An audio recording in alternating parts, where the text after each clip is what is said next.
નમસ્કાર દર્શક મિત્રો, રામ રામ બધાને।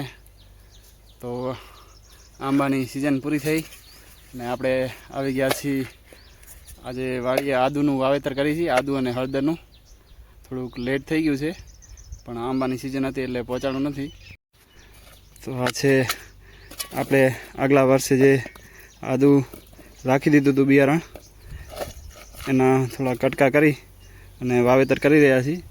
પહેલાં આવી રીતે કલટીથી ખાઈ કરી અને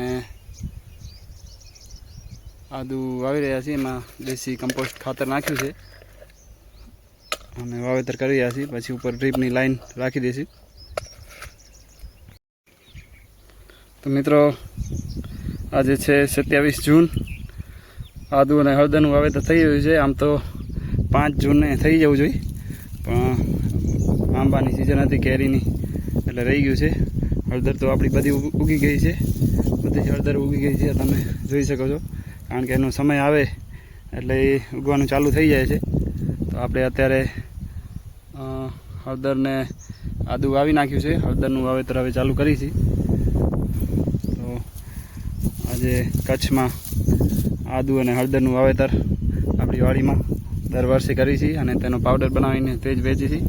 વધારે તો ઘર માટે જ હોય છે, 10-15 કિલા જે વધે એનું વેચાણ કરી છે। આ વર્ષે જોઈએ હવે કેટલીક વવાય છે, 20 કિલો જેવી છે। વધારે બિયારણ મળશે તો વધારે વાવશું, નકર આ 20 કિલો અત્યારે વાવેતર કરશું આપણે। તો કાંઈ નહીં, બસ આવી રીતે આડું કરીને નાખતા આવી રીતે ઓલરેડી દાંતીથી ખાડો કરી નાખ્યો છે, દાંતી હાંકી નાખી છે અને 1.5 ફૂટ વાવેતર કરી રહ્યા છીએ। તો આદુ અને હળદરનું વાવેતર